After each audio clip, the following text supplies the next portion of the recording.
ਪਹਿਲਾਂ ਹੀ ਪਿਛਲੇ 3-4 ਮਹੀਨੇ ਤੋਂ ਇੰਡੀਅਨ ਸਟੇਟ ਸਿਸਟਮ ਦੇ ਵੱਲੋਂ ਮਾੜੀ ਮੋਟੀ ਇਸ ਤਰੀਕੇ ਦੀ ਬਿਆਨਬਾਜ਼ੀ ਕਰਕੇ ਮਾਹੌਲ ਜਿਹਾ ਬਣਾਇਆ ਜਾ ਰਿਹਾ ਸੀਗਾ ਕਿ ਜੂਨ ਮਹੀਨੇ 'ਚ ਆਪਾਂ ਪਾਕਿਸਤਾਨ ਦੇ ਹਿੱਸੇ ਵਾਲਾ ਜਿਹੜਾ ਕਸ਼ਮੀਰ ਆ ਉਹ ਆਪਾਂ ਆਪਦੇ ਕਬਜ਼ੇ 'ਚ ਕਰਨਾ।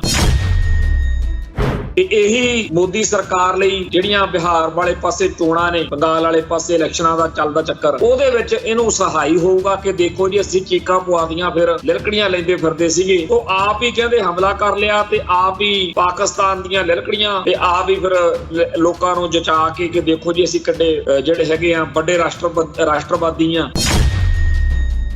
ਗੋਦੀ ਮੀਡੀਆ ਤੇ ਇਸ ਤਰੀਕੇ ਦੀ ਭਗਵੇਂ ਬ੍ਰਿਗੇਡ ਵਾਲੀ ਫਿਤਰਤ ਆ, ਉਹਨੂੰ ਤਾਂ ਚੜਿਆ ਪਿਆ ਚਾਅ, ਪਰ ਸਾਡਾ ਪੰਜਾਬ ਦਾ ਜਾਂ ਸਿੱਖ ਕੌਮ ਦਾ ਕੰਸਰਨ ਇਹਦੇ ਬਾਰੇ ਬਿਲਕੁਲ ਹੋਰ ਆ। ਸਾਡੇ ਤਾਂ ਭਾਈਚਾਰੇ ਨੂੰ ਬੜਾ ਸੁੱਖ ਦਾ ਸਾਂਝ ਆਇਆ ਸੀਗਾ ਵੀ ਚਲੋ ਜੀ ਕਰਤਾਰਪੁਰ ਸਾਹਿਬ ਦੇ ਦਰਸ਼ਨ ਦਿਦਾਰੇ ਕਰ ਲਈਦੇ, ਹੁਣ ਲੱਗਦਾ ਵੀ ਇੱਧਰ ਵੀ ਰੋਕ ਲਾਉਣਗੇ।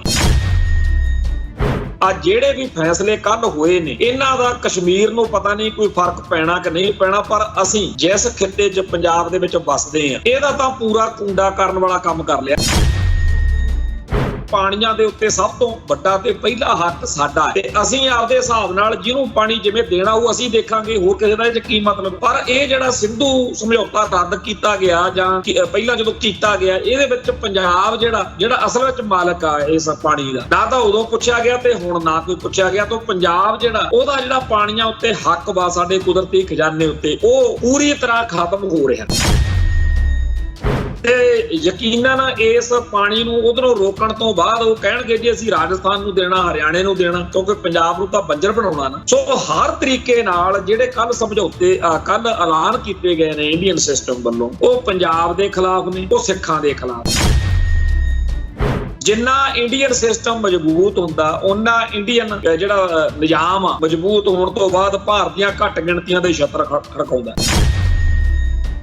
ਅੱਜ ਦੇ ਇਸ ਮਾਹੌਲ ਦੇ ਵਿੱਚ ਆਪਦੇ ਹਿੱਤਾਂ ਦੀ ਗੱਲ, ਆਪਦੇ ਹੱਕਾਂ ਦੀ ਗੱਲ ਕਰਨ ਤੋਂ ਲੋਕ ਜਿਹੜੇ ਦੜ ਵੱਟਦੇ ਫਿਰਦੇ ਆ, ਪਰ ਸਾਨੂੰ ਸਾਰਿਆਂ ਨੂੰ ਇਸ ਗੱਲ ਤੇ ਆਉਣਾ ਪੈਣਾ ਕਿ ਜੀ ਬੈਟਲਫੀਲਡ ਪੰਜਾਬ ਨਾ। ਗੰਗੂ ਤੇ ਉਹ ਵਾਰਸ ਜਿਨ੍ਹਾਂ ਨੇ ਪਿਛਲੇ ਸਮੇਂ ਦੇ ਵਿੱਚ ਸਾਡੇ ਨਾਲ ਧਰੋਹ ਕਮਾਇਆ, ਅੱਜ ਵੀ ਸਾਡੀ ਕੌਮ ਦੀ ਬਲੀ ਦੇ ਕੇ ਪੰਜਾਬ ਨੂੰ ਉਜਾੜ ਕੇ ਕਿ ਇਹਨਾਂ ਦਾ ਪਾਣੀ ਖੋਲੋ, ਇਹਨਾਂ ਦੀ ਰੋਟੀ ਖੋਲੋ, ਆਰਥਿਕਤਾ ਮਾਰ ਦਿਓ, ਇਸ ਹਿਸਾਬ ਨਾਲ ਉਹ ਲੱਗੇ ਹੋਏ। ਟੀਵੀ 84 ਉੱਤੇ ਪ੍ਰੋਗਰਾਮ ਖਬਰ ਦੀ ਖਬਰ ਦੇਖ ਰਿਹਾ ਹੈ ਸਾਰੇ ਦਰਸ਼ਕਾਂ ਨੂੰ ਮੈਂ ਸਰਬਜੀਤ ਸਿੰਘ ਘੁਮਾਣ ਫਤਿਹ ਅਰਜ਼ ਕਰਦਾ ਜੀ। ਵਾਹਿਗੁਰੂ ਜੀ ਕਾ ਖਾਲਸਾ, ਵਾਹਿਗੁਰੂ ਜੀ ਕੀ ਫਤਿਹ। ਤੋਂ ਕੱਲ ਆਪਾਂ ਚਰਚਾ ਕਰ ਰਹੇ ਸੀ ਕਿ ਪਹਿਲਗਾਮ ਦੇ ਵਿੱਚ ਜੋ ਖੂਨੀ ਵਾਰਦਾਤ ਹੋਈ ਆ, ਉਹਦੇ ਤੋਂ ਬਾਅਦ ਵਿੱਚ ਗੋਦੀ ਮੀਡੀਆ ਨੇ ਤੇ ਭਾਰਤੀ ਸਟੇਟ ਨੇ ਬੜਾ ਰੌਲਾ ਰੱਪਾ ਜਿਹਾ ਪਾ ਲਿਆ ਤੇ ਸਭ ਨੂੰ ਸ਼ੱਕ ਇਹੀ ਆ ਵੀ ਜਾਂ ਤਾਂ ਇਹਨਾਂ ਨੂੰ ਪਹਿਲਾਂ ਪਤਾ ਸੀ ਵੀ ਇਹ ਕੰਮ ਹੋਣਾ ਤੇ ਹੋਣ ਦਿੱਤਾ, ਕਿਉਂਕਿ ਜਿਸ ਤਰੀਕੇ ਨਾਲ ਉੱਥੇ ਉਸ ਮੌਕੇ ਕੋਈ ਸੁਰੱਖਿਆ ਦਸਤਾ ਨਹੀਂ ਸੀ, ਤੇ ਜਾਂ ਹੋਇਆ ਇਹਨਾਂ ਦੀ ਮਰਜ਼ੀ ਨਾਲ, ਜਾਂ ਫਿਰ ਚਿੱਠੀ ਸਿੰਘਪੁਰਾ ਵਾਂਗੂ ਕੋਈ ਆਪਦੀ ਹੋਈ ਕਾਰਸਤਾਨੀ ਆ। ਪਰ ਕੁੱਲ ਮਿਲਾ ਕੇ ਆਮ ਲੋਕਾਂ ਨੂੰ ਭਾਰਤੀ ਸਟੇਟ ਦੇ ਇਸ ਦਾਅਵੇ ਉੱਤੇ ਕੋਈ ਬਹੁਤਾ ਯਕੀਨ ਨਹੀਂ ਹੈ ਕਿ ਕੋਈ ਬਾਹਰੋਂ ਆ ਕੇ ਇਹ ਕੰਮ ਕਰ ਗਿਆ ਤੇ ਸਾਨੂੰ ਪਤਾ ਹੀ ਨਹੀਂ ਲੱਗੇ। ਖੈਰ ਉਸ ਤੋਂ ਬਾਅਦ ਵਿੱਚ ਰਾਤ ਹਨੇਰੇ ਹੋਏ ਤੱਕਰ ਲੋਕ ਉਡੀਕਦੇ ਰਹੇ ਕਿ ਸਟੇਟ ਦਾ ਵੱਡਾ ਫੈਸਲਾ ਕਹਿੰਦੇ ਆਉਣਾ। ਉਹ ਵੱਡਾ ਫੈਸਲਾ ਇਹ ਆਇਆ ਕਿ ਹੁਣ ਜੀ ਸਿੰਧੂ ਜਲ ਸਮਝੌਤਾ ਜਿਹੜਾ ਉਹ ਤੁਰੰਤ ਪ੍ਰਭਾਵ ਨਾਲ ਰੋਕਿਆ ਜਾਂਦਾ, ਜਿਹੜਾ ਜਾਣੀ ਕਿ ਪਾਕਿਸਤਾਨ ਨੂੰ ਪਾਣੀ ਜਾਂਦਾ, ਜਿਹੜਾ ਇੱਕ ਸਮਝੌਤੇ ਦੇ ਤਹਿਤ ਪਾਣੀ ਜਾ ਰਿਹਾ ਉਹਨੂੰ ਰੱਦ ਕਰਤਾ। ਦੂਜਾ ਅਟਾਰੀ ਬਾਰਡਰ ਤੁਰੰਤ ਪ੍ਰਭਾਵ ਨਾਲ ਬੰਦ ਕੀਤਾ ਜਾਂਦਾ। ਇਹ ਅਟਾਰੀ ਬਾਰਡਰ ਆਪਣੇ ਵਾਲਾ, ਪੰਜਾਬ ਵਾਲਾ, ਗੁਜਰਾਤ, ਰਾਜਸਥਾਨ ਤੇ ਹੋਰ ਭਾਰਤ ਦੇ ਬਹੁਤ ਸਾਰੇ ਖੇਤਰਾਂ ਦੇ ਵਿੱਚ ਰਸਤੇ ਹੈਗੇ ਆ। ਤੇ ਇੱਕ ਆਪਾਂ ਨੂੰ ਸਭ ਨੂੰ ਹੀ ਪਹਿਲੇ ਦਿਨ ਤੋਂ ਹੀ ਦੁੱਖ ਵਾ ਕਿ ਭਾਰਤ ਆਪਦਾ ਸਾਰਾ ਵਪਾਰ ਜਿਹੜਾ ਉਹ ਸਮੁੰਦਰ ਦੇ ਰਾਹੀਂ ਤਾਂ ਕਰਦਾ ਹੈ ਗੁਜਰਾਤ ਵਾਲੇ ਪਾਸੇ ਉਧਰ ਦੀ, ਪਰ ਇੱਧਰ ਸਾਡੇ ਵਾਲਾ ਜਿਹੜਾ ਸੜਕ ਵਾਲਾ ਰਾਹ ਆ ਜਿਹੜਾ ਬਿਲਕੁਲ ਲਾਹੌਰ ਨੂੰ ਜਾਂ ਪੱਛਮੀ ਪੰਜਾਬ ਨੂੰ ਬਿਲਕੁਲ ਨਾਲ ਲੱਗਦਾ ਹੈ ਖਿੱਤਾ, ਇਹ ਰਾਹ ਨਹੀਂ ਖੋਲਦੇ। ਸਰਦਾਰ ਸਿਮਰਨਜੀਤ ਸਿੰਘ ਮਾਨ ਦੀ ਪਾਰਟੀ ਨੇ ਪਿਛਲੇ ਦਿਨੀ ਇਹਦੇ ਉੱਤੇ ਇੱਕ ਰੋਸ ਮੁਜ਼ਾਹਰਾ ਵੀ ਕੀਤਾ ਤੇ ਵੱਡਾ ਪ੍ਰੋਗਰਾਮ ਵੀ ਗਾਹਾਂ ਵਾਸਤੇ ਲੀਕਿਆ ਹੋਇਆ ਸੀਗਾ। ਤੋ ਜਿਹੜਾ ਮਾੜਾ ਮੋਟਾ ਆਉਣ ਜਾਣ ਸੀਗਾ ਜਾਂ ਇੱਥੇ ਸ਼ਾਮ ਦੇ ਟਾਈਮ ਭਾਰਤ ਤੇ ਪਾਕਿਸਤਾਨ ਦੇ ਫੌਜੀਆਂ ਨੂੰ ਲੋਕ ਦੇਖਣ ਜਾਂਦੇ ਸੀ ਵੀ ਲੱਤ ਕਿਹਦੀ ਜ਼ਿਆਦਾ ਉੱਚੀ ਉੱਠਦੀ ਆ।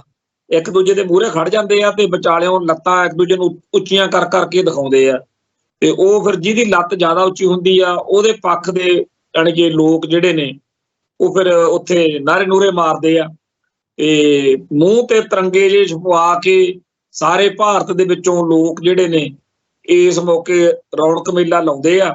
ਤੇ ਉਹੋ ਜਿਹਾ ਕੁਝ ਉੱਧਰ ਵੀ ਕੁਝ ਹੋਣਗੇ, ਲੋਕ ਉੱਧਰੋਂ ਵੀ ਆਉਂਦੇ ਹੋਣਗੇ, ਪਰ ਜਿਹੜੇ ਇੱਧਰੋਂ ਸਾਰੇ ਭਾਰਤ ਚੋਂ ਘੁੰਮਣ ਫਿਰਨ ਦੇ ਇਰਾਦੇ ਨਾਲ ਅੰਮ੍ਰਿਤਸਰ ਆਏ ਹੁੰਦੇ ਨੇ ਲੋਕ, ਉਹ ਸ਼ਾਮ ਦੇ ਟਾਈਮ ਉੱਥੋਂ ਜਦੋਂ ਤਿਰੰਗੇ ਮੂੰਹ ਤੇ ਲਵਾ ਕੇ ਦਰਬਾਰ ਸਾਹਿਬ ਵੱਲ ਨੂੰ ਮੂੰਹ ਕਰਦੇ ਆ, ਇੱਥੇ ਫਿਰ ਕੋਈ ਨਾ ਕੋਈ ਯੱਬਖਾਨਾ ਪੈਦਾ ਹੋ ਜਾਂਦਾ। ਪਿੱਛੇ ਜੇ ਆਪਾਂ ਨੂੰ ਸਭ ਨੂੰ ਪਤਾ ਹੀ ਆ ਕੀ ਚੱਕਰ ਚੱਲਿਆ ਸੀ। ਸੋ ਜਿਹੜਾ ਅਟਾਰੀ ਬਾਰਡਰ ਤੇ ਇਹ ਰੌਣਕ ਮੇਲਾ ਸੀ ਜਾਂ ਮਾੜਾ ਮੋਟਾ ਆਵਾਜਾਈ ਚੱਲਦੀ ਸੀ, ਇਹ ਵੀ ਕਹਿੰਦੇ ਜੇ ਹੁਣ ਬੰਦ ਕੀਤੀ ਜਾਂਦੀ ਹੈ ਤੇ ਪਾਕਿਸਤਾਨੀਆਂ ਦੀ ਸਾਰਕ ਵੀਜ਼ਾ ਰਾਹੀਂ ਭਾਰਤ ਵਿੱਚ ਐਂਟਰੀ ਨਹੀਂ ਹੋ ਸਕਦੀ। ਜਿਹੜੇ ਪਾਕਿਸਤਾਨੀ ਭਾਰਤ ਵਿੱਚ ਨੇ, ਚਾਹੇ ਉਹਨਾਂ ਕੋਲੇ ਕੋਈ ਵੀ ਵੀਜ਼ਾ ਹੋਵੇ, ਉਹ ਸਾਰਾ ਵੀਜ਼ਾ ਉਹਨਾਂ ਦਾ ਸਾਰਿਆਂ ਦਾ ਰੱਦ ਕੀਤਾ ਜਾਂਦਾ ਤੇ ਸਾਰੇ ਪਾਕਿਸਤਾਨੀਆਂ ਨੂੰ 48 ਘੰਟੇ ਦਿੱਤੇ ਜਾਂਦੇ ਆ ਵੀ ਆਪਦੇ ਮੁਲਕ 'ਚ ਚਲੇ ਜਾਓ, ਸਾਡਾ ਇੰਡੀਆ ਛੱਡ ਜਾਓ ਕਹਿੰਦੇ। ਇਸ ਤੋਂ ਅਗਲਾ ਜਿਹੜਾ ਇੰਡੀਆ ਦੀ ਅੰਬੈਸੀ ਆ ਪਾਕਿਸਤਾਨ ਦੇ ਵਿੱਚ, ਉਹ ਬੰਦ ਕੀਤੀ ਜਾਂਦੀ ਆ ਤੇ ਇੱਕ ਹਫ਼ਤੇ ਦੇ ਅੰਦਰ ਪਾਕਿਸਤਾਨ ਦਾ ਜਿਹੜਾ ਸਫੀਰ ਆ ਉਹਨੂੰ ਵੀ ਕਹਿਤਾ ਵੀ ਆਪਦਾ ਭਾਈ ਤੋਂ ਤਿੱਤਰ ਹੋ ਜਾ।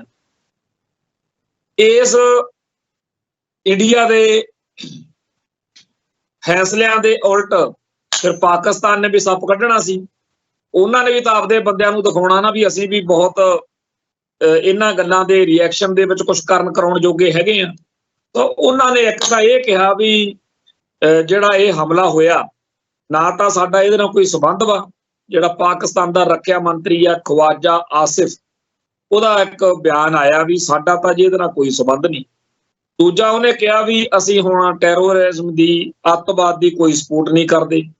ਤੀਜਾ ਉਹਨੇ ਕਿਹਾ ਕਿ ਸਾਰੇ ਭਾਰਤ ਵਿੱਚ ਹਿੰਦੂਤਵੀ ਸਰਕਾਰ ਜਿਹੜੀ ਆ ਉਹ ਘੱਟ ਗਿਣਤੀਆਂ ਦਾ ਕਤਲੇਆਮ ਕਰ ਰਹੀ ਆ, ਜ਼ਬਰ ਕਰ ਰਹੀ ਆ, ਤੇ ਉਹਦੇ ਕਰਕੇ ਸਾਰੇ ਭਾਰਤ ਵਿੱਚ ਨਾਗਾਲੈਂਡ ਤੋਂ ਕਸ਼ਮੀਰ ਤੱਕ, ਦੱਖਣ ਵਿੱਚ ਛੱਤੀਸਗੜ੍ਹ ਤੱਕ ਦਿੱਲੀ ਸਰਕਾਰ ਦੇ ਖਿਲਾਫ, ਕੇਂਦਰ ਸਰਕਾਰ ਦੇ ਖਿਲਾਫ ਬਗਾਵਤ ਆ, ਤੇ ਉਹੀ ਬਗਾਵਤ ਜਿਹੜੀ ਆ ਉਹ ਕਸ਼ਮੀਰ ਵਿੱਚ ਵਾ।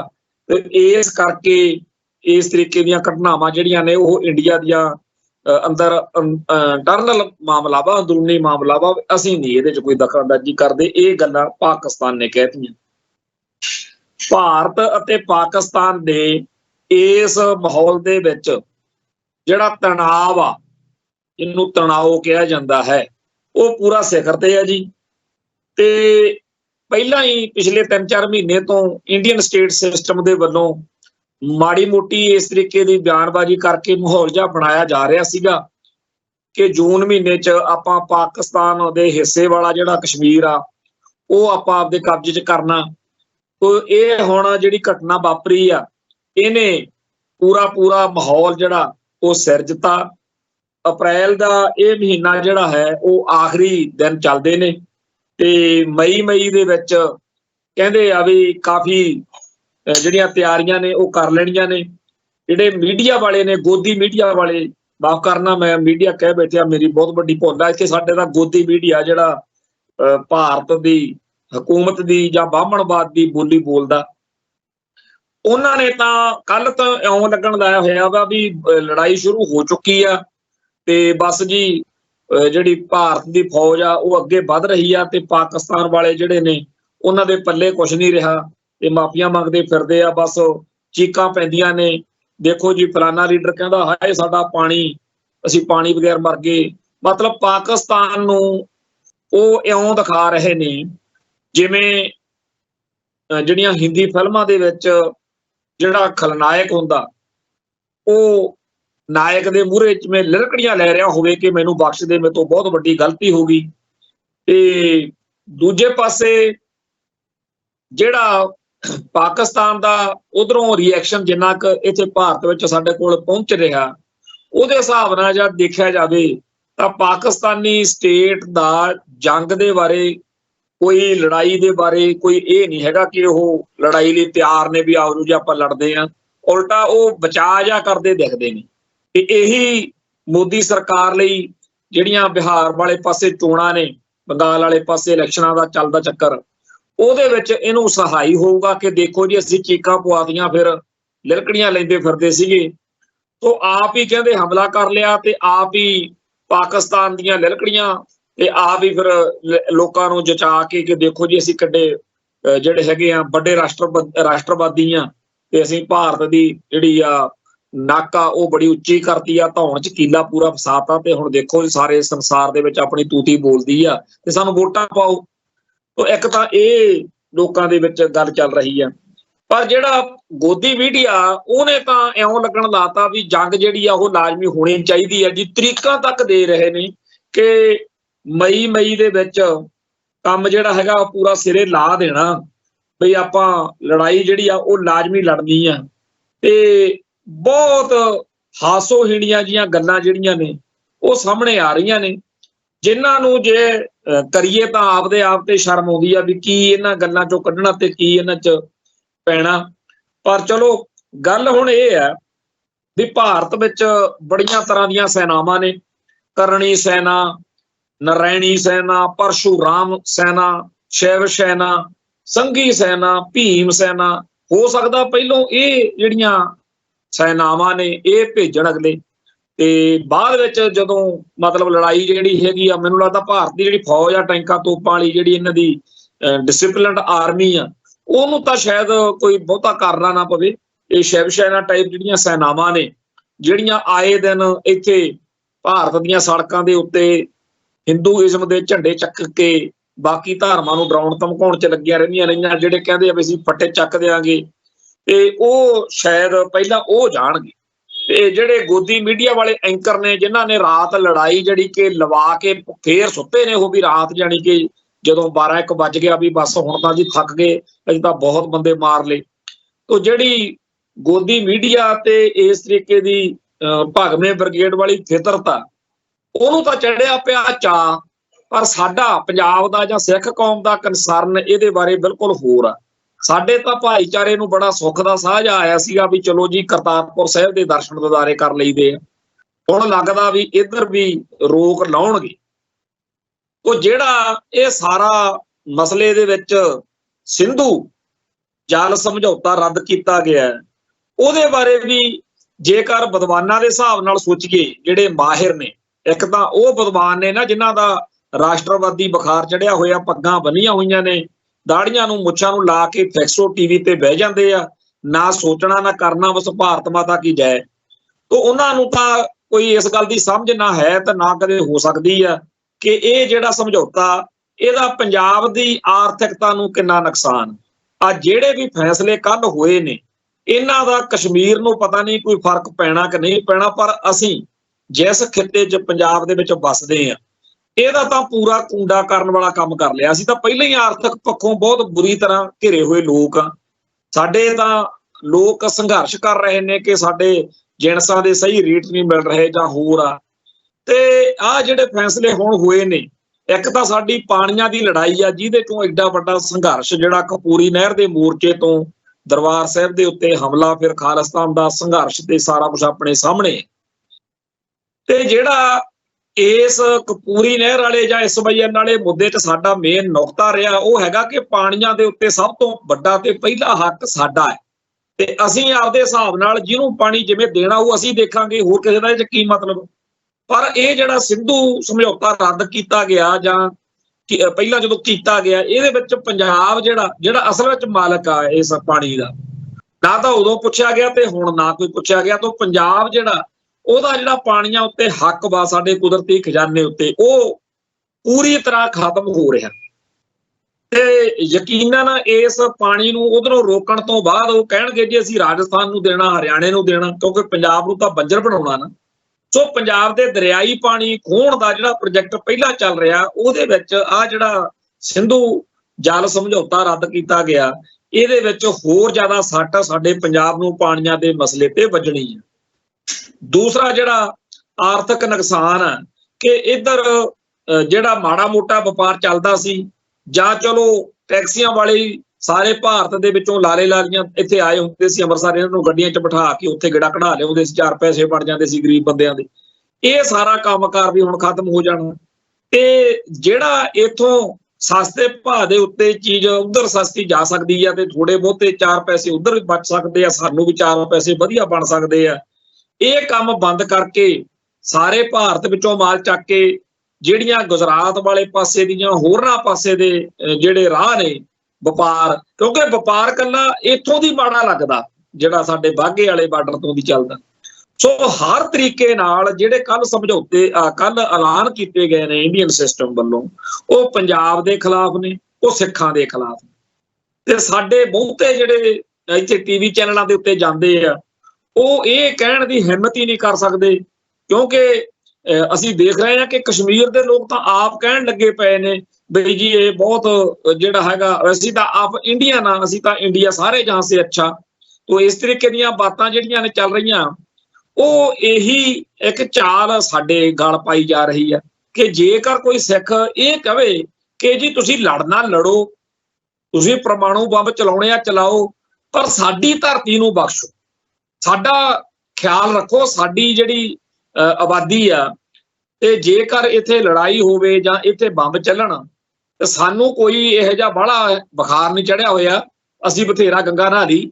ਤੁਸੀਂ ਆ ਜਿਹੜਾ ਮੱਧ ਪ੍ਰਦੇਸ਼ ਆ, ਰਾਜਸਥਾਨ ਆ, ਗੁਜਰਾਤ ਵਾਲਿਆਂ ਨੂੰ ਦਿਖਾਓ ਜਿੱਥੋਂ ਮੋਦੀ ਨਿਕਲਿਆ।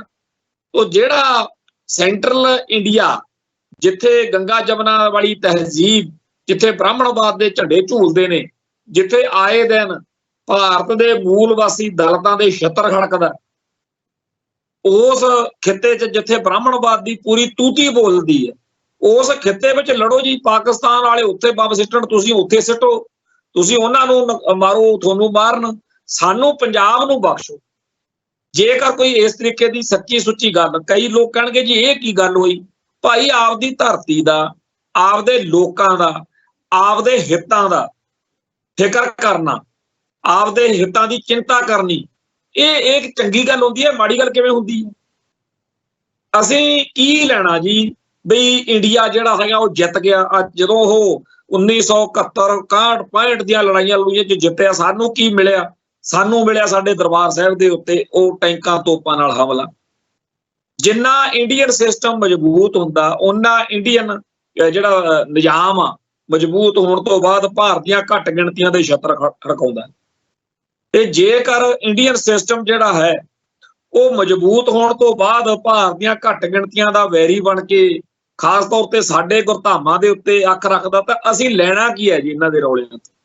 ਠੀਕ ਆ, ਸਾਡੀ ਮਜਬੂਰੀ ਆ, ਸਾਨੂੰ ਨੌਕਰੀਆਂ ਪੈਸੇ ਕਮਾਉਣ ਲਈ ਫੌਜ ਵਿੱਚ ਭਰਤੀ ਹੋਣਾ ਪੈਂਦਾ, ਪੁਲਿਸ 'ਚ ਭਰਤੀ ਹੋਣਾ ਪੈਂਦਾ, ਉਹ ਤਾਂ ਰੋਟੀ ਕਮਾਉਣ ਦਾ ਇੱਕ ਜ਼ਰੀਆ। ਕੋਈ ਦੇਸ਼ ਨੂੰ ਪਿਆਰ ਪੂਰ ਵਾਲੀ ਗੱਲ ਜਿਹੜੀ ਹੈਗੀ ਆ, ਉਹ ਤਾਂ ਸਾਡੇ ਤਾਂ ਵੈਸੇ ਹੀ ਦੇਸ਼ ਭਗਤੀ ਦਾ ਕਨਸੈਪਟ ਹੈ ਨਹੀਂ। ਤੇ ਇਸ ਤਰੀਕੇ ਦੀ ਕੋਈ ਗੱਲ ਆ ਟੀਵੀ ਚੈਨਲਾਂ ਦੇ ਉੱਤੇ ਕੋਈ ਸਿੱਖ ਜਾਂ ਪੰਜਾਬ ਦਾ ਨੁਮਾਇੰਦਾ ਕਹਿਣ ਜੋਗਾ ਹੈਗਾ? ਉਹ ਕਹਿਣਗੇ ਜੀ ਤੂੰ ਤਾਂ ਗਦਾਰ ਆ। ਕਈ ਬੰਦੇ ਜਿਹੜੇ ਕਹਿੰਦੇ ਵੀ ਜੇ ਉਹਨਾਂ ਨੂੰ ਕਹੀਏ ਵੀ ਤੁਸੀਂ ਐਂ ਕਹੋ ਜੀ ਉੱਥੇ ਜਾ ਕੇ ਵੀ ਯਾਰ ਸਾਡੇ ਪੰਜਾਬ ਨੂੰ ਬਖਸ਼ੋ, ਉਹ ਕਹਿਣਗੇ ਜੀ ਸਾਨੂੰ ਗਦਾਰ ਨਾ ਕਹਿ ਦੇਣ, ਤੇ ਅੱਗੇ ਤੁਹਾਨੂੰ ਬੜੇ ਫੁੱਲ ਪਾਉਂਦੇ ਆ। ਉਹ 1857 ਦੇ ਗਦਰ ਦੀ ਕਹਾਣੀ ਸੁਣਾ ਕੇ ਸਕੂਲਾਂ ਕਾਲਜਾਂ ਦੇ ਵਿੱਚ ਪੜ੍ਹਾਇਆ ਕੀ ਜਾਂਦਾ? ਗਦਰ ਦੇ ਫੇਲ ਹੋਣ ਦੇ ਕਾਰਨ ਕਹਿੰਦੇ ਇਹ ਨੇ ਵੀ ਸਿੱਖਾਂ ਨੇ ਸਾਥ ਨਹੀਂ ਸੀ ਦਿੱਤਾ। ਹੁਣ ਆਪਾਂ ਨੂੰ ਸਾਰਿਆਂ ਨੂੰ ਪਤਾ ਵੀ 1857 ਤੋਂ 8-9 ਸਾਲ ਪਹਿਲਾਂ ਸਾਰੇ ਭਾਰਤ ਦੇ ਜਿੰਨੇ ਰਾਜੇ ਰਜਵਾੜੇ ਸੀ, ਇਹ ਸਾਰੇ ਇਕੱਠੇ ਹੋ ਕੇ ਅੰਗਰੇਜ਼ ਦੇ ਨਾਲ ਮਿਲ ਕੇ, ਸਾਡੇ ਸਿੱਖ ਰਿਆਸਤਾਂ ਦੇ ਵੀ ਕੁਝ ਬੰਦੇ ਨਾਲ ਰਲ ਕੇ, ਜਿਹੜੀ ਸਾਡੀ ਲਾਹੌਰ ਦਰਬਾਰ ਦੇ ਵਿੱਚ ਸਾਡੇ ਸਿੱਖਾਂ ਦਾ ਰਾਜ ਸੀ, ਉਸ ਰਾਜ ਭਾਗ ਨੂੰ ਮਲੀਆ ਮੇਟ ਕਰਨ ਲਈ, ਗੁਲਾਮ ਕਰਨ ਲਈ, ਖਤਮ ਕਰਨ ਲਈ ਆਏ ਸੀ। ਤੇ ਇਸ ਤਰੀਕੇ ਨਾਲ ਫਿਰ ਸਾਡੇ ਰਾਜ ਦਾ ਸੂਰਜ ਜਿਹੜਾ ਸੀ ਉਹ ਡੁੱਬ ਗਿਆ। ਜਿਨ੍ਹਾਂ ਲੋਕਾਂ ਨੇ ਰਲ ਕੇ ਇਕੱਠਿਆਂ ਨੇ ਅੰਗਰੇਜ਼ ਦੀ ਛਤਰਛਾਇਆ ਹੇਠ ਸਾਡੇ ਉੱਤੇ ਇੰਨਾ ਭਾਰੀ ਕਹਿਰ ਢਾਇਆ, ਸਾਡਾ ਰਾਜ ਭਾਗ ਖਤਮ ਕੀਤਾ। ਸਾਡੇ ਮਹਾਰਾਜਾ ਦਲੀਪ ਸਿੰਘ, ਮਹਾਰਾਣੀ ਜਿੰਦਾਂ ਦੀ ਉਹ ਦਾਸਤਾਨ ਜਿਹੜੀ ਆ ਬਲੈਕ ਪ੍ਰਿੰਸ ਫਿਲਮ ਦੇ ਵਿੱਚ ਆਪਾਂ ਦੇਖੀ ਹੈ, ਜਾਂ ਦੁਖੀਏ ਮਾਂ ਪੁੱਤ ਨਾਵਲ ਜਦੋਂ ਪੜ੍ਹਦੇ ਆ ਅੱਖਾਂ ਚੋਂ ਨੀਰ ਵਗਦਾ ਬੰਦੇ। ਤੋਂ ਜਿਹੜਾ ਕੁਝ ਅਸੀਂ ਝੱਲਿਆ, ਉਸ ਤੋਂ 8 ਸਾਲ ਬਾਅਦ ਉਹ ਸਾਰੇ ਆਪਸ ਵਿੱਚ ਹੀ ਲੜ ਪਏ ਜਿਹੜੇ ਸਾਨੂੰ ਕੁੱਟਣ ਇਕੱਠੇ ਹੋ ਕੇ ਆਏ ਸੀ। ਹੁਣ ਕਿਸੇ ਬੰਦੇ ਨੂੰ ਕੋਈ ਗਰੁੱਪ 35-40 ਬੰਦਿਆਂ ਦਾ ਇਕੱਠੇ ਹੋ ਕੇ ਕੁੱਟਣ ਆ ਜੀ, ਮਾਰ ਕੁੱਟ ਕਰਕੇ ਜਲੀਲ ਕਰਕੇ ਉਹਨੂੰ ਛੱਡ ਕੇ ਤੁਰ ਜੇ। ਉਦੋਂ 8 ਘੰਟੇ ਬਾਅਦ ਉਹਨੂੰ ਖਬਰ ਮਿਲੇ ਕਿ ਉਹ ਤਾਂ ਆਪਸ ਵਿੱਚ ਹੀ ਜੁੰਡ ਮਜੁੰਡੇ ਹੋਏ ਫਿਰਦੇ ਆ ਤੇ ਬਾਵਾ ਜ਼ਿਆਦਾ ਕੁੱਟ ਕਟਾਪਾ, ਲੱਤਾਂ ਇੱਕ ਦੂਜੇ ਤੋੜਤੀਆਂ। ਉਹ ਬੰਦਾ ਵਿੱਚ ਜਾ ਕੇ ਉਹਨੇ ਪੰਗਾ ਲੈ ਕੇ ਲੈਣਾ ਕੀ ਆ, ਉਹ ਤਾਂ ਪਾਸੇ ਹੋ ਕੇ ਬਹਿ ਕੇ ਤਮਾਸ਼ਾ ਦੇਖੋ ਵੀ ਮੈਨੂੰ ਤੁਸੀਂ ਕੁੱਟਣ ਆਏ ਸੀ ਨਾ, ਵਧੀਆ ਹੁਣ ਆਪਸ ਜੀ ਤੁਹਾਡੇ ਛੱਤਰ ਪਰੇਡ ਹੋ ਰਹੀ ਹੈ। ਹੁਣ 1849 ਤੋਂ 8 ਸਾਲ ਬਾਅਦ 1857 ਮੌਕੇ ਉਹ ਸਾਰੇ ਆਪਸ ਵਿੱਚ ਹੀ ਲੜ ਪਏ ਜਿਹੜੇ ਸਾਡਾ ਰਾਜ ਖਤਮ ਕਰਨ ਲਈ ਇਕੱਠੇ ਹੋ ਕੇ ਆਏ ਸੀ, ਤੇ ਅਸੀਂ ਉਹਨਾਂ ਦੀ ਲੜਾਈ ਤੋਂ ਧਾਰਾ ਲੈਣੀ ਹੈ ਜੀ। ਵਧੀਆ ਜੇ ਕੋਈ ਸਿੱਖ ਉੱਥੇ ਵਿੱਚ ਨਹੀਂ ਗਿਆ, ਇਹ ਕਹਿੰਦੇ ਜੀ ਸਿੱਖਾਂ ਨੇ ਸਾਥ ਨਹੀਂ ਦਿੱਤਾ ਤੇ ਰਾਜ ਦਾ ਜਿਹੜਾ ਉੱਥੇ ਚੁੱਕਣਾ ਸੀ ਜਾਂ ਰਾਜ ਦਾ ਪਲਟਾ ਕਰਨਾ ਸੀ, ਅੰਗਰੇਜ਼ ਜਿਹੜੇ ਭਜਾ ਕੇ ਜਿਹਨਾਂ ਨੂੰ ਰਾਜ ਗੱਦੀ ਦੇਣੀ ਸੀ, ਉਹ ਕੌਣ ਸੀ? ਉਹ ਉਸੇ ਮੁਗਲ ਸਾਮਰਾਜ ਦੇ ਅਗਲੇ ਵਾਰਸ ਸੀਗੇ ਨਾ, ਜਿਨ੍ਹਾਂ ਨੇ ਸਾਡੇ ਧਰਮ ਨਾਲ ਸਾਡੇ ਉੱਤੇ ਜ਼ੁਲਮ ਕੀਤੇ। ਜਹਾਂਗੀਰ ਦੀ ਗੱਲ ਆ, ਚਾਹੇ 95 ਪਾਤਸ਼ਾਹ ਦੀ ਸ਼ਹਾਦਤ, 9ਵੇਂ ਪਾਤਸ਼ਾਹ ਦੀ ਸ਼ਹਾਦਤ, 10ਵੇਂ ਪਾਤਸ਼ਾਹ ਮੌਕੇ ਜੋ ਕੁਝ ਵਾਪਰਿਆ, ਜਾਂ ਇਸ ਤੋਂ ਬਾਅਦ ਵਿੱਚ ਜਿਹੜਾ ਬਾਬਾ ਬੰਦਾ ਸਿੰਘ ਬਹਾਦਰ ਦੀ ਸ਼ਹਾਦਤ ਆ ਬਾਦਸ਼ਾਹ ਫਰਸ਼ਰ ਮੌਕੇ। ਸੋ ਜਿਹੜਾ ਸਾਡੇ ਨਾਲ ਜਿਸ ਮੁਗਲ ਦਰਬਾਰ ਨੇ ਕੀਤਾ ਸੀ, ਉਸੇ ਦੇ ਅਗਲੇ ਵਾਰਸਾਂ ਨੂੰ ਲੱਭ ਕੇ ਵੀ ਉਹਨਾਂ ਨੂੰ ਗੱਦੀ ਤੇ ਬਿਠਾਈ ਚੱਲੋ ਭਾਈ, ਤੁਹਾਨੂੰ ਪੁੱਗਦੇ ਹੋਣੇ ਉਹਦੇ ਤਾਂ ਪਤਾ ਹੀ ਨਹੀਂ ਲੱਗਦਾ ਹੈਗਾ ਵੀ ਜਿਹੜੇ ਆ ਹੁਣ ਇਤਿਹਾਸਕਾਰ ਦੱਸਦੇ ਆ ਤੇ ਜਿੰਨੇ ਬਾਹਰੋਂ ਧਾੜਵੀ ਆਏ ਨੇ, ਜਿੰਨੇ ਹਮਲੇ ਹੋਏ ਨੇ, ਉਹ ਇਸ ਹਿੰਦੂ ਭਾਈਚਾਰੇ ਦੇ ਹੀ ਵੱਡੇ ਜਿਹੜੇ ਉਸ ਟਾਈਮ ਦੇ ਚਿਹਰੇ ਸੀ, ਨਾਇਕ ਰਾਜੇ ਮਹਾਰਾਜੇ, ਉਹੀ ਇਹਨਾਂ ਨੂੰ ਚਿੱਠੀਆਂ ਪਾ ਕੇ ਸੱਦਦੇ ਰਹੇ ਨੇ ਵੀ ਆ ਜਾਓ, ਮੈਂ ਤੁਹਾਡੇ ਨਾਲ ਰਲੂੰਗਾ, ਆਪਾਂ ਫਲਾਨਾ ਠੋਕਾਂਗੇ, ਉੱਥੋਂ ਬੜਾ ਸੋਨਾ ਮਿਲ ਜੂ, ਬੜੀ ਉੱਥੇ ਆਪਾਂ ਐਂ ਕਰ ਲਾਂਗੇ। ਸੋ ਜਿਨ੍ਹਾਂ ਦੇ ਇਤਿਹਾਸ ਵਿੱਚ ਚੱਪੇ ਉੱਤੇ ਕਦਮ ਉੱਤੇ ਗਦਾਰੀ ਹੈ, ਉਹ 1849 ਤੋਂ 1857 ਦੇ ਵਿਚਾਲੇ ਦੇ ਸਾਰੇ ਘਟਨਾਕ੍ਰਮ ਨੂੰ ਤਿਆਗ ਕੇ ਭੁੱਲ ਕੇ ਸਿੱਖਾਂ ਨੂੰ ਦੋਸ਼ੀਆਂ ਵਾਲੇ ਕਟਹਿਰੇ 'ਚ ਖੜਾ ਕਰਦੇ ਆ। ਤਾਂ ਸਾਡੇ ਡਾਕਟਰ ਗੰਡਾ ਸਿੰਘ ਵਰਗੇ ਜਿਹੜੇ ਆ, ਉਹ ਫਿਰ ਇਹਨਾਂ ਨੂੰ ਕਹਿੰਦੇ ਕੀ ਆ, ਕਹਿੰਦੇ ਸ਼ੁਕਰ ਕਰੋ ਅਸੀਂ ਤੁਹਾਡੇ ਜੁੱਤੀਆਂ ਨਹੀਂ ਮਾਰੀਆਂ, ਜੋ ਕੁਝ ਤੁਸੀਂ ਸਾਡੇ ਨਾਲ ਕੀਤਾ ਸੀ। ਖੈਰ 1947 ਤੋਂ ਸਿੱਖ ਪਿੱਟ ਕੇ ਮਰ ਗਏ ਇਸ ਮੁਲਕ ਲਈ। ਜਦੋਂ ਵੀ ਜੰਗ ਲੱਗੇ ਸਭ ਤੋਂ ਪਹਿਲਾਂ ਪੂਛ ਸਿੱਖਾਂ ਨੇ ਚੱਕੀ ਹੁੰਦੀ ਆ ਵੀ ਦੱਸੋ ਜੀ ਕਿੰਨਾ ਸੋਨਾ ਚਾਹੀਦਾ। ਸਾਰੇ ਭਾਰਤ ਵਿੱਚੋਂ ਸੋਨਾ ਕਹਿੰਦੇ ਜੀ ਜਿੰਨਾ ਇਕੱਠਾ ਹੋਇਆ ਉਹਦੇ ਨਾਲ ਕਈ ਗੁਣਾ ਕੱਲੇ ਪੰਜਾਬ ਨੇ ਇਕੱਠਾ ਕਰਕੇ ਦੇਤਾ ਵੀ ਆਹ ਲਓ ਜੀ ਅਸੀਂ ਦਿੰਦੇ, ਜਦੋਂ ਮੁਲਕ ਨੂੰ ਲੋੜ ਪਈ। ਫਿਰ ਜੇਕਰ ਪੰਜਾਬ ਦੇ ਵਿੱਚ ਕੋਈ ਆ ਜਿਹੜੀ RTI ਜੀ ਆ, ਇਹਦੇ ਰਾਹੀਂ ਪੁੱਛ ਕੇ ਦੇਖ ਰਹੇ, ਪਿੱਛੇ ਜੇ ਪਾਰਲੀਮੈਂਟ 'ਚ ਵੀ ਗੱਲ ਹੋਈ ਸੀ, ਇਹ ਇੰਡੀਆ ਦੀ ਪਾਰਲੀਮੈਂਟ 'ਚ ਸਭ ਤੋਂ ਵੱਧ ਜਿਹੜੀਆਂ ਵਿਡੋਜ਼ ਨੇ, ਜਿਹੜੀਆਂ ਸਾਬਕਾ ਜਾਣੀ ਕਿ ਫੌਜੀਆਂ ਦੀਆਂ ਜਿਹੜੀਆਂ ਧਰਮ ਪਤਨੀਆਂ ਨੂੰ ਪੈਨਸ਼ਨਾਂ ਲੱਗਦੀਆਂ ਨੇ ਨਾ ਫੌਜੀਆਂ ਦੀਆਂ, ਸਭ ਤੋਂ ਵੱਧ ਪੰਜਾਬ 'ਚ ਲੱਗੀਆਂ ਹੋਈਆਂ ਨੇ ਉਹ ਪੈਨਸ਼ਨਾਂ। ਇਹ ਪਾਰਲੀਮੈਂਟ ਦੇ ਵਿੱਚ ਫੈਕਟ ਆਇਆ ਸੀ। ਕਿਉਂ? ਕਿਉਂਕਿ ਸਭ ਤੋਂ ਵੱਧ ਇਸ ਭਾਰਤ ਮਾਤਾ ਲਈ ਪੰਜਾਬ ਤੋਂ ਲੋਕ ਮਰੇ ਇਸ ਪੰਜਾਬ ਤੋਂ, ਤੇ ਇਹਦਾ ਆਪਾਂ ਨੂੰ ਇਨਾਮ ਕੀ ਦਿੱਤਾ ਗਿਆ? ਜੁੱਤੀਆਂ। ਫੇਰ ਆਜੋ ਤੇ ਜੇਕਰ ਪੰਜਾਬ ਜਾਂ ਭਾਰਤ ਸਾਰਾ ਦੇਖੋ, ਪਹਿਲਾਂ ਕਾਲ ਪੈਂਦੇ ਸੀ, ਭੁੱਖਮਰੀ ਸੀ, ਦੁਰਗਤੀ ਸੀ। ਇੰਦਰਾ ਗਾਂਧੀ ਸਾਰੇ ਭਾਰਤ ਤੋਂ ਦੁਖੀ ਹੋ ਕੇ ਅੱਡ-ਅੱਡ ਮੁਲਕਾਂ 'ਚ ਜਿਵੇਂ ਭਿਖਾਰੀ ਤੁਰਿਆ ਫਿਰਦਾ ਹੁੰਦਾ, ਏਦਾਂ ਅੰਨ ਦੀ ਮੰਗ ਜਿਹੜੀ ਸੀ ਉਹ ਚੱਲ ਰਹੀ ਸੀ। ਤੇ ਉਸ ਮੌਕੇ ਕਹਿੰਦੇ ਵੀ ਸਿੱਖਾਂ ਨੂੰ, ਪੰਜਾਬੀਆਂ ਨੂੰ ਪੰਪ ਮਾਰਿਆ ਗਿਆ ਤੇ ਆਪਣੇ ਬੰਦਿਆਂ ਨੇ ਹਰੀ ਕ੍ਰਾਂਤੀ ਦੇ ਨਾਂ ਤੇ ਉਹ ਫੱਟੇ ਚੱਕੇ। ਚਲੋ ਕੰਮ ਮਿਲਿਆ, ਪੈਸੇ ਵਧੇ, ਪਰ ਆਪਾਂ ਆਪਦੀ ਜ਼ਮੀਨ ਜਿਹੜੀ ਆ ਉਹ ਕਿੱਥੇ ਲਿਆ ਕੇ ਖਤਮ ਕਰ ਲਈ। ਇੱਕ ਤਾਂ ਜ਼ਮੀਨ ਨਸ਼ੇੜੀ ਕਰ ਲਈ, ਦੂਜਾ ਪਾਣੀ ਜਦੋਂ ਉਹਨਾਂ ਨੂੰ ਪਤਾ ਲੱਗਿਆ ਵੀ ਇਹਨਾਂ ਦੇ ਕੋਲੇ ਪੈਸਾ ਵਧੂਗਾ, ਇਹ ਮਜ਼ਬੂਤ ਹੋਣਗੇ, ਤਾਂ ਸਿੱਖ ਨੇ, ਲਓ ਜੀ ਉਹਨਾਂ ਨੇ ਸਾਡਾ ਪਾਣੀ ਖੋਲਿਆ। ਤੋ ਇਹ ਜਿਹੜੀ ਹਰੀ ਕ੍ਰਾਂਤੀ ਆ, ਇਹਦੇ ਬਾਰੇ ਅੱਜ ਤਾਂ ਨਹੀਂ, ਅੱਜ ਤਾਂ ਸਾਨੂੰ ਬੁਖਾਰ ਕਈਆਂ ਨੂੰ ਪੁੱਠਾ ਚੜਿਆ ਹੋਇਆ, ਪਰ ਇਤਿਹਾਸ ਦੇ ਵਿੱਚ ਕਦੇ ਨਾ ਕਦੇ ਕੋਈ ਇਹੋ ਜਿਹਾ ਜ਼ਰੂਰ ਚਰਚਾ ਛਿੜੂਗੀ ਕਿ ਜਿਹੜੀ ਹਰੀ ਕ੍ਰਾਂਤੀ ਸੀ ਉਹਨੇ ਪੰਜਾਬ ਨੂੰ ਕਿੰਨਾ ਕੁ ਫਾਇਦਾ ਕੀਤਾ। ਇਹੀ ਮੈਨੂੰ ਯਕੀਨ ਆ ਕਿ ਇਹੀ ਨਿਕਲੂਗਾ ਨਤੀਜਾ ਕਿ ਇਹਨਾਂ ਦਾ ਨੁਕਸਾਨ ਹੀ ਬੜਾ ਕੀਤਾ। ਉਹ ਪੰਜਾਬ ਨੂੰ ਪੰਪ ਮਾਰ ਕੇ, ਸਿੱਖਾਂ ਨੂੰ ਫੂਕ ਛਕਾ ਕੇ, ਇਸ ਮੁਲਕ ਨੇ ਜਦੋਂ ਵੀ ਕਿਤੇ ਵਿਪਤਾ ਪਈ ਹੁੰਦੀ ਆ ਉਦੋਂ ਚੱਕ ਦੇਣੇ ਆ ਫੱਟੇ। ਅੱਗੇ ਪਿੱਛੋਂ ਕੋਈ ਨਹੀਂ ਪੁੱਛਣਾ, ਅੱਗੇ ਪਿੱਛੋਂ ਜੁੱਤੀਆਂ ਮਾਰੋ। ਫਿਰ ਕਹਿੰਦੇ ਆ ਤੁਸੀਂ ਸਪਸ਼ਟੀਕਰਨ ਦਿਓ ਜੀ, ਜਿਵੇਂ ਹੁਣ ਕਈ ਡਰੇ ਫਿਰਦੇ ਆ ਵੀ ਕਿਤੇ ਆਪਾਂ ਨੂੰ ਨਾ ਘੇਰ ਲੈਣ ਵੀ ਤੁਸੀਂ ਜੀ ਗਦਾਰੀ ਕੀਤੀ ਹੈ। ਸੱਚੀ ਗੱਲ ਕਹਿਣ ਦੀ ਹਿੰਮਤ ਜਿਹੜੀ ਆ ਉਹ ਸਾਡੇ ਜਿਹੜੇ ਬੰਦਿਆਂ 'ਚ ਹੈ ਨਹੀਂ, ਉਹਨਾਂ ਨੂੰ ਆਹ ਚੈਨਲ ਵਾਲੇ ਸੱਦ ਲੈਂਦੇ। ਮੈਂ ਤਾਂ ਕਈ ਵਾਰ ਦੇਖ ਕੇ ਹੈਰਾਨ ਹੁੰਨਾ, ਜਿਹੜੇ ਇੰਡੀਅਨ ਚੈਨਲਾਂ ਤੇ ਸਾਡੇ ਬੰਦੇ ਜਾਂਦੇ ਆ ਵੀ ਤੁਸੀਂ ਉੱਥੇ ਕੁੱਤੇ ਖਾਣੀ ਕਰਾਉਣ ਜਾਂਦੇ ਹੋ। ਜਿਹੜੇ ਉੱਥੇ ਲਾ ਕੇ ਤਿਲਕ ਜਿਹੜੇ ਹਿੰਦੂ ਜੇ ਬਿਠਾਏ ਹੁੰਦੇ ਨੇ, ਉਹਨੂੰ ਇੰਨੀ ਗੱਲ 'ਚ ਹੀ ਸਾਰਿਆ ਜਾ ਸਕਦਾ ਵੀ ਭਰਾਵਾ ਤੂੰ ਜੰਮਿਆ ਹਿੰਦੂਆਂ ਦੇ ਘਰੇ, ਆ ਤਿਲਕ ਜਾਂ ਲਾ ਕੇ ਨਜ਼ਾਰੇ ਨੇ, ਤੇ ਤੂੰ ਜੰਮਿਆ ਹੁੰਦਾ ਸਿੱਖਾਂ ਦੇ ਘਰੇ ਤੇ ਸਾਡੇ ਵਾਲੀ ਪ੍ਰੇਰਨਾ ਹੋਈ ਹੁੰਦੀ ਫੇਰ ਤੈਨੂੰ ਪੁੱਛਦੇ ਕਿਉਂ। ਕਿਉਂਕਿ ਜੋ ਆਪਣੀ ਕੌਮ ਨੇ ਕੁਰਬਾਨੀਆਂ ਕੀਤੀਆਂ, ਜੋ ਇਸ ਮਨੁੱਖਤਾ ਲਈ ਜਾਂ ਇਸ ਮੁਲਕ ਲਈ ਜਾਂ ਇਸ ਖਿੱਤੇ ਲਈ ਆਪਾਂ ਕੁਰਬਾਨੀਆਂ ਕੀਤੀਆਂ, ਉਹਦੇ ਬਦਲੇ ਖੱਟਿਆ ਕੀ ਆ? ਉਹਦੇ ਬਦਲੇ ਖੱਟਿਆ ਗਿਆ ਵੀ ਸਪਸ਼ਟੀਕਰਨ ਲਈ ਚੱਲੋ ਜੀ, ਤੁਸੀਂ ਆਹ ਕਰਤਾ, ਤੁਸੀਂ ਉਹ ਕਰਤਾ। ਇਹੀ ਕਸ਼ਮੀਰੀਆਂ ਦਾ ਹਾਲ ਆ। ਇੱਕ ਪਾਸੇ ਉਹ ਚਾਹੁੰਦੇ ਆ ਵੀ ਅਸੀਂ ਆਪਦੀ ਇੱਜ਼ਤ ਇਤਫਾਕ ਦੇ ਨਾਲ, ਇੱਥੇ ਵਕਾਰ ਦੇ ਨਾਲ ਜ਼ਿੰਦਗੀ ਕੱਢਦੀ। ਬਹੁਤ ਸਾਰੇ ਲੋਕ ਨੇ ਜਿਹੜੇ ਇਸ ਗੱਲ ਤੇ ਆ ਵੀ ਸਾਡਾ ਜੀ ਇੱਜ਼ਤ ਸਤਿਕਾਰ ਹੀ ਬਚਿਆ ਰਹੇ, ਵੀ ਚਲੋ ਵੱਖਰਾ ਮੁਲਕ, ਵੱਖਰੀ ਕਸ਼ਮੀਰ ਦੀ ਆਜ਼ਾਦੀ ਦੀ ਗੱਲ ਆ, ਉਹ ਤਾਂ ਆਪਦੀ ਥਾਂ ਤੇ। ਇਹ ਕਹਿੰਦੇ ਆ ਨਾ ਜੀ, ਐ ਕਿਵੇਂ? ਕੀ ਚੇਤੇ ਆ ਤੁਹਾਡੇ ਜਦੋਂ ਆ 370 ਧਾਰਾ ਵਾਲਾ ਮਸਲਾ ਸੀ, ਕਹਿੰਦੇ ਉੱਥੇ ਕਸ਼ਮੀਰ ਦੇ ਵਿੱਚ ਇਹਦੇ ਮੈਂਬਰ ਪਾਰਲੀਮੈਂਟ ਇੰਡੀਆ ਦੇ ਭਕਾਈ ਮਾਰਦੇ ਸੀ। ਕਿੱਡੀ ਉੱਚੀ ਸੁੱਚੀ ਸੋਚ ਆ ਇਹਨਾਂ ਦੀ ਦੇਖੋ।